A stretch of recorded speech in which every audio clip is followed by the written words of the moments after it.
In spherical capacitor consist of two spheres, charge given to inner sphere while outer sphere is earthed. Suppose a metal sphere A of charge plus q of radius A is placed concentrically in metallic cell of radius B. Now induce charge minus q on inner surface due to plus q charge on outer surface of inner and plus q on outer surface of outer cell. जितना भी हम अंदर रखते उतना बाहर आता है, ये याद रखो, इधर दिखाया प्लस क्यू अंदर रखा उतना ही प्लस क्यू बाहर आया. If cell B is earthed, outer charge plus is leaked to earth and potential becomes zero. Potential is zero due to earthing, but charge is remains on the inner surface minus q. Charge is not present on the outer surface, but inner surface charge must be minus q. After earthing sphere A, charge on inner side. Here no charge because charge resides on the outer surface of metal conductor. Therefore, on this surface inner charge is zero. But on outer surface of sphere A is plus q. Then charge on inner side of B minus q and charge on outer surface is zero. से electron जाके उसे neutralise करते हैं, अर्थ से electron जाते हैं, लेकिन हम क्या बोलते हैं, हम बोलते हैं plus Q is leaked to earth. इसका मतलब हम हमेशा इलेक्ट्रॉन के अपोजिट पॉजिटिव चार्ज लेते, तो हम बोलते हैं कि वहाँ का प्लस क्यू चार्ज अर्थ में आ गया, लेकिन एक्चुअल में इलेक्ट्रॉन जाके वहाँ पे न्यूट्रलाइज कर देते हैं पॉजिटिव चार्ज को. ठीक है, हमने इलेक्ट्रिक लाइंस दिखाया है. अब बहुत जन बोलते कि इलेक्ट्रिक फील्ड दो सरफेस के अंदर यूनिफॉर्म होगा. नहीं, ये रेडियल है. पैरेलल रहता तो यूनिफॉर्म होता था, ये रेडियल है तो यूनिफॉर्म नहीं होगा.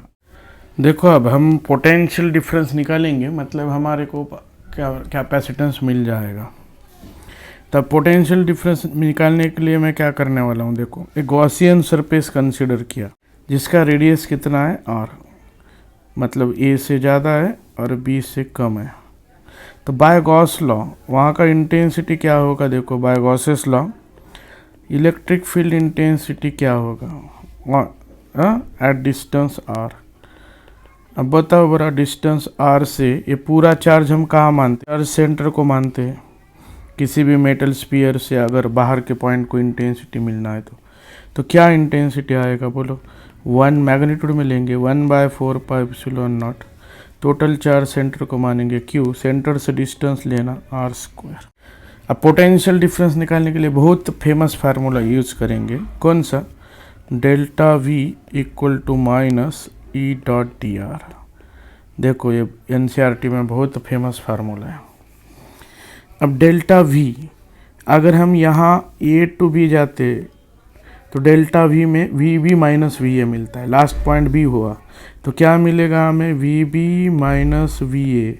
बी का पोटेंशियल वी बी, ए का पोटेंशियल ये है, ये बी है, ए का वी है. कहाँ से कहाँ गया, रेडियस ए टू बी गया. अब ई का वैल्यू पुट कर दे, 1/4πε0 q/r² dr. चलो अब हम इससे सॉल्व कर देंगे. वी बी तो कितना है बोलो, वी बी तो 0 है, तो क्या मिलेगा, माइनस वी ए बरोबर, ये डेल्टा वी ए बोलो मत, तो डेल्टा वी बराबर क्या मिला, माइनस वी ए. हाँ, माइनस इधर भी माइनस आया, q/4πε0 कांस्टेंट है, ए टू लोअर लिमिट है, हायर बी dr/r². अब क्या कर देंगे, ये माइनस माइनस कैंसिल कर देंगे, तो डेल्टा वी हमारा वी है, तो क्या मिलेगा, q/4πε0. dr/r² तो बहुत फेमस है, डायरेक्ट इंटीग्रेशन याद रखो, 1/r ए टू बी. अब माइनस को प्लस करता हूँ, delta V equal to V A. Minus को प्लस कर देंगे तो क्या होगा, q/4πε0. प्लस किया तो लिमिट बदल देंगे, 1/r बी टू ए कर देंगे, माइनस का प्लस किया. अब upper limit minus lower limit करो तो डेल्टा वी बराबर वी ए क्या मिलेगा, q/4πε0 अपर लिमिट है ये यहाँ का, माइनस का प्लस किया इसलिए 1/b। तो c equal to q by delta v, q by 4πε0 क्या मिलेगा 1/a minus 1/b, q cancel, 4πε0 denominator का डिनोमिनेटर ऊपर जाएगा तो क्या आएगा 1/a माइनस 1/a। तो अच्छा याद रखो, ये नीचे से सॉल्व करेंगे तो प्रोडक्ट ऊपर जाएगा, डिफरेंस नीचे आएगा। दिस गिव्स क्या देगा, कैपेसिटेंस ऑफ स्फेरिकल कैपेसिटर, हाँ मीडियम क्या है, वैक्यूम है दोनों के। और याद रखो सीजीएस में और इलेक्ट्रोस्टैटिक यूनिट में 1/4πε0 का वैल्यू 1, तो 4πε0 का वैल्यू 1 होगा। तो सीजीएस में कैपेसिटेंस क्या आएगा, AB/b माइनस ए आएगा। लेकिन रेडिया सेंटीमीटर में ले लो, radius in centimetre, charge in statcoulomb ESU में और स्टैट कूलम में लेना। अब हम डाइलेक्ट्रिक भर देंगे। देखो अब डाइलेक्ट्रिक भर दिया तो क्या होगा, ये डाइलेक्ट्रिक भर दिया तो इप्सिलॉन 0 के साथ के ले लो, मतलब के टाइम्स कैपेसिटेंस बढ़ेगा। तो ये पूरा वही है, तो ये डाइलेक्ट्रिक का आया। तो सी डाइलेक्ट्रिक हमेशा क्या रहता है, के टाइम्स सी। अब यहाँ एक्स्ट्रा पॉइंट दिया है, देखो पढ़ता हूँ मैं, capacitance does not depends on charge, कहीं पे भी चार्ज आया नहीं, लेकिन उससे ही प्रूव किया। Capacitance can be increased by increasing A and B, यहाँ ए और बी बढ़ाओ कैपेसिटेंस बढ़ेगा, लेकिन ए और बी बढ़ते जाएगा तो करस्पॉन्डिंग चार्ज भी बढ़ेगा, पोटेंशियल भी बढ़ेगा। और this method can not be adopted because is against principle of capacitor. Principle of capacitor क्या है, पोटेंशियल बढ़ाना है, सॉरी कैपेसिटेंस बढ़ाना है, पोटेंशियल कम करना है। Next, C is directly proportional to K. C is directly proportional to K. Capacitance can be increased by placing dielectric material of high dielectric constant between two plates of capacitor. And C is inversely proportional to difference B minus A. Inversely proportional. Capacitance can be increased by decreasing the distance between plates of capacitor. जितना कम कर रहे और जितना कम होगा दोनों में का ये डिस्टेंस, उतना कैपेसिटेंस बढ़ जाएगा। अब यहाँ इलेक्ट्रिक फील्ड कितना होगा, तो यहाँ मैं गॉसियन सरफेस लगाऊंगा तो चार्ज ही इंक्लूज नहीं होगा, 0 होगा, वो तो करेक्ट आया। यहाँ कितना आएगा, देखो अब यहाँ यूनिफॉर्म नहीं है, यहाँ इंक्रीज होते, यहाँ सबसे ज़्यादा होगा और डिस्टेंस बढ़ेगा तो कम होगा। अब यहाँ निकालना है तो गॉसियन थ्योरम से निकाल देंगे हम, लेकिन उतना टाइम नहीं है, तो हम पूरा चार्ज सेंटर को मानेंगे। तो सेंटर को मानेंगे तो हमको पता है कि स्पीयर से इलेक्ट्रिक फील्ड 1/4πε/r², राइट। अब आउटसाइड में क्या होगा, देखो यहाँ कहीं निकालना है तो यहाँ गॉसियन सरफेस ले लो इमेजिनरी, तो गॉसियन सरफेस के अंदर चार्ज कितना है, पॉजिटिव नेगेटिव चार्ज है ये, तो नेट चार्ज 0 है, तो इलेक्ट्रिक फील्ड भी कितना आएगा, 0 आएगा। अभी हम बी जो था हमारा, ये बी जो था मतलब आउटर स्पीयर, उसको हम इन्फिनिटी पे रखेंगे, तो इन्फिनिटी का पोटेंशियल तो 0 है, हाँ मानेंगे वो नहीं है ऐसा मानेंगे, मतलब इन्फिनिटी को है। तो हमारा स्पेरिकल कैपेसिटर में ये फार्मूला था, तो 1/b 0 होगा, तो ये 1/a ऊपर जाएगा, तो ये फार्मूला किसका मिलेगा, ये मिलेगा स्पेरिकल कैपेसिटर, सॉरी ये फार्मूला मिलेगा स्पेरिकल कंडक्टर का, कैपेसिटर नहीं है, अर्थिंग के वाला निकल गया वो प्लेट, बी इन्फिनिटी पे गया तो अकेले पे चार्ज आएगा, हमने चार्ज इनर को भी दिया था ना अभी, तो ये Q है, तो इसका कैपेसिटेंस याद रखो 4πε0E। स्पेरिकल कैपेसिटर और स्पेरिकल कंडक्टर, अब ये रेडियस में मानता हूँ 10 सेंटीमीटर, इधर भी वही है 10 और बाहर वाला 12 सेंटीमीटर, 12 सेंटीमीटर है बाहर वाला। तो क्या होगा, इधर ये कैंसिल हो गया, कंपेयर करेंगे हम, A है 10 सेंटीमीटर, B है 12, अब 12 माइनस 10 2 सेंटीमीटर नीचे आया, ये है इधर 10, तो ये प्रोडक्ट कितना आएगा 120/2 आएगा 60, और ये कितना आया 10। इसका मतलब हमेशा कैपेसिटेंस ऑफ स्पेरिकल कैपेसिटर ज़्यादा रहता है, मतलब हम जब भी अर्थिंग के वाला कंडक्टर रखते हैं पास में तो उसका कैपेसिटेंस बढ़ता है, पोटेंशियल कम होता है। और यही तो हमारा कौन है, प्रिंसिपल ऑफ कैपेसिटर। ये भी वो भी हो गया। देखो हमने स्फेरिकल कैपेसिटर में एक बात तो पक्का है कि आउटर जो भी स्पीयर रहता है और मेटालिक सेल बोलेंगे वो हम अर्थ करते हैं और चार्ज इनर को देते हैं। चार्ज इनर को कैसे देते होंगे, ऐसा बैटरी लगा के इसको अर्थिंग करता है। यहाँ पे याद रखना है कि ये प्लस क्यू चार्ज इनर पे ही है।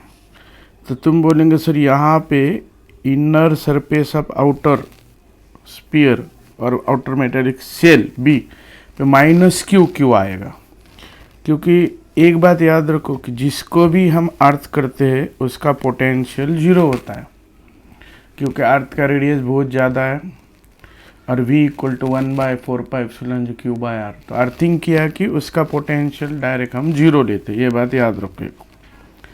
पोटेंशियल b का जीरो करना है तो हम फार्मूला से देखेंगे। अब पोटेंशियल b का पॉजिटिव चार्ज से कितना आता था, ये चार्ज से।